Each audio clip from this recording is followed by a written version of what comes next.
There's a moment in every geopolitical confrontation when the bluff gets called, when the side that thought it had leverage realizes the leverage is gone, when the price of its gamble appears right there on a chart in real time for the whole world to see.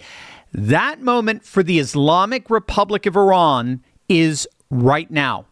And the number that proves it is staring us all right in the face as I record this video. That number tells you everything you need to know about who is actually winning the end game of this war and why Iran's great Hormuz gambit has just definitively failed. Stick to the very end of this video because what I'm about to show you connects military strategy, global energy markets, and the political future of the Trump administration in a way that you simply are not going to get anywhere else.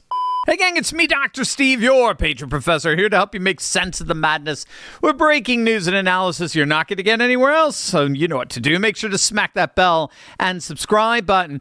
We've got an extraordinary confluence of events to unpack today. And when you put it all together, the picture is one of extraordinary American strategic success, not the kind that gets declared in a rose garden ceremony with a shiny new peace deal, but the quiet, grinding, kinetic kind of success that happens when a superpower just refuses to stop applying pressure until the other side runs out of options and ends up dissipating an entirely new civilizational order. It's extraordinary stuff. Let's start with the basic architecture of what Iran was actually trying to do, because without understanding the strategy, you can't understand why it's failing. After the 2 to 3 week war in which roughly 10% of U.S. military capability wiped out 100% of Iran's air force and navy within a single week, the Islamic Republic had a problem. They had been militarily obliterated. They had been rendered inert. Their conventional deterrent was gone. Their air defenses were shattered.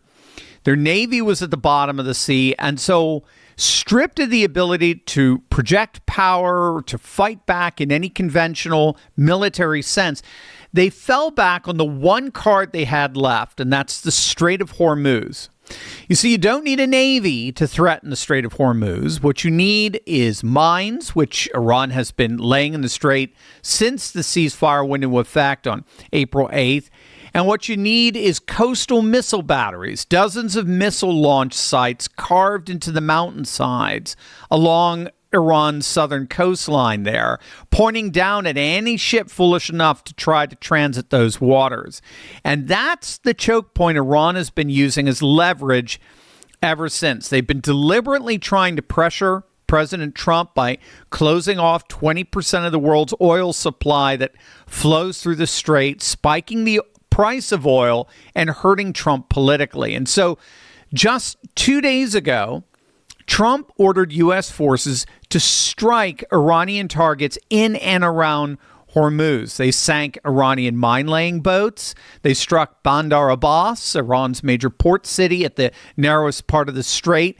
They struck Jask, which sits directly opposite the UAE's critical oil bypass forts at Fujairah and Khorfakan, the terminals that receive oil via overland pipelines specifically designed to avoid the Strait of Hormuz. They struck Sirik, another missile launch site on the southern coast. And there were explosions reported near Larik Island, which sits right at the lowest choke point of the entire strait. What the United States was doing there is absolutely key. These were strategic strikes. We systematically destroyed the missile sites that enforced the Hormuz closure. It was telling the Iranian regime, in effect, look, every time you lay a mine, every time you point a missile at a tanker, we're going to come back and we're going to knock out another battery. And we're going to just keep doing this until there's basically nothing left to threaten those ships with. And this is where the oil market tells the story better than any press release ever could. This is the number that changes everything. And think about this arc, okay? So at the height of the war's most intense phase in early May, Brent crude hit $115 a barrel, a reflection of the world's terror that 20% of global oil and gas supply was like permanently locked behind an Iranian mine barrier with no resolution in sight. By May 22nd, as ceasefire talk and nuclear deal rumors swirled, that price dropped to $104. By May 26th, it was at $100. And today, May 27th, Brent is $95.64, and WTI, West Texas, has crashed to $89.87, down over 4% in a single session, sitting at a 5-week low. The markets are clearly reading the tea leaves here. Once it becomes clear that the strait will indeed be opened, either by deal or by force, the oil that's been piling up in tankers and storage facilities around the world, oil that speculators bought at futures prices expecting $150 or $200 a barrel, is going to flood the market all at once, and those speculators are going to be racing each other to unload it as fast as humanly possible.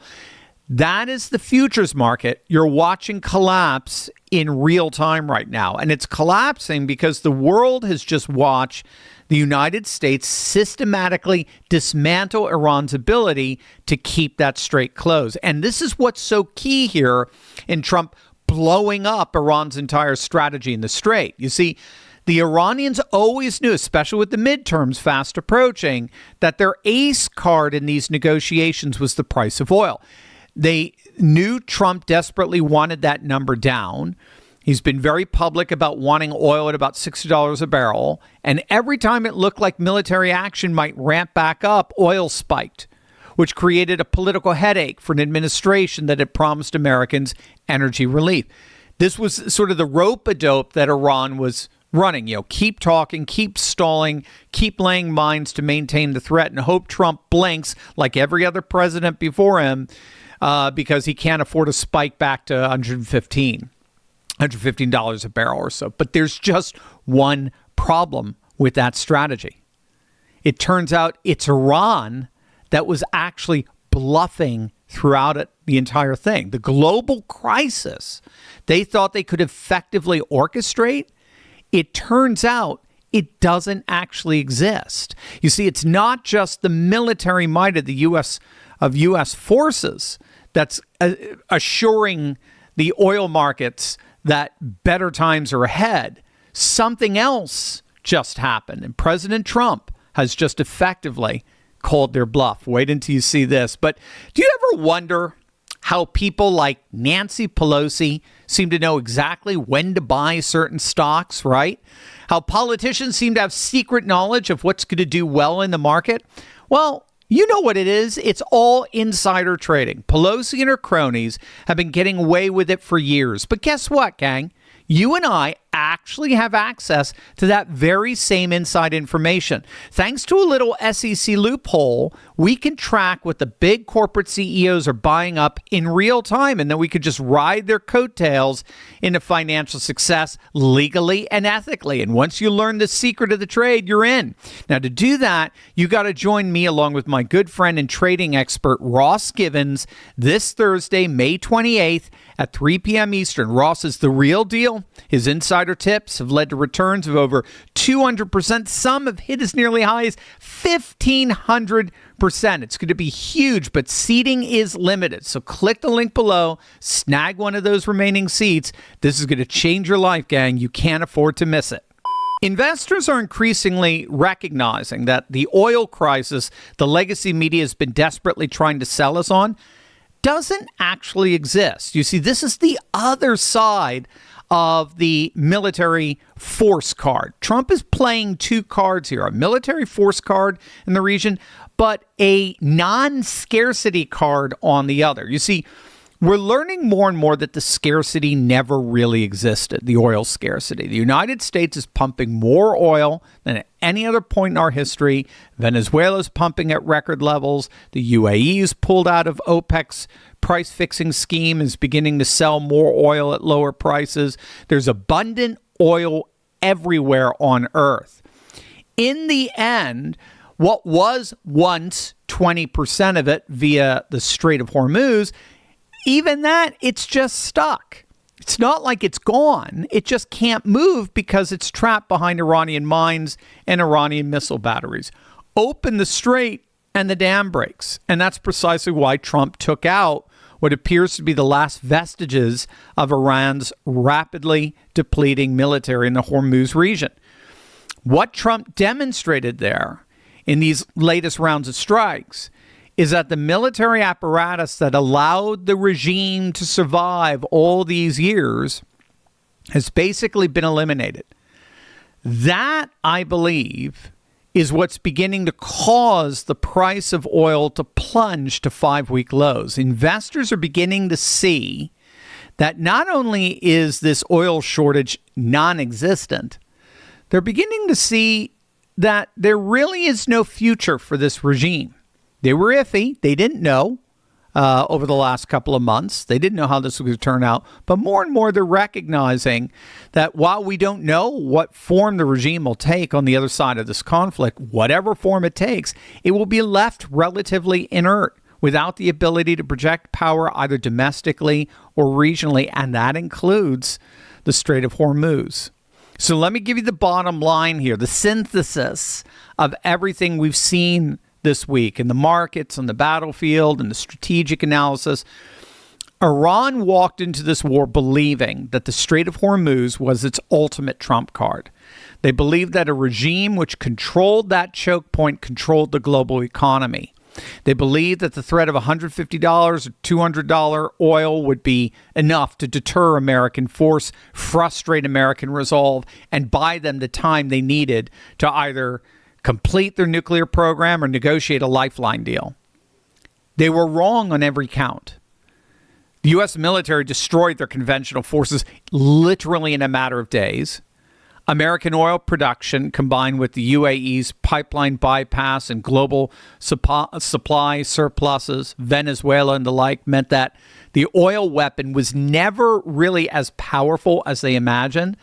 It was at the beginning of all of this, but because of America's stunning oil production, along with Venezuela's and UAE's and Saudi Arabia's Red Sea bypass of Hormuz, we're now realizing that there really is no oil shortage. And now as the missile sites that enforce their Hormuz closure are being methodically eliminated one strike at a time, the markets are writing the epitaph for Iran's great geopolitical gamble in real time, $89 a barrel and falling. The price of oil is finally falling, and with it, Iran's last remaining point of leverage. The regime is not gone yet. The deal may or may not happen. There are still decisions to be made. There are still ways for this to go wrong. But here's what we know for certain. Iran bet its entire strategic future on the Hormuz choke point, and America's in the process of taking that card out of their hand permanently. We are in a far, far better position today than we were before this war began. And as President Trump just said today at his cabinet meeting, when this war is over, the world will have an energy abundance the likes of which it has never seen.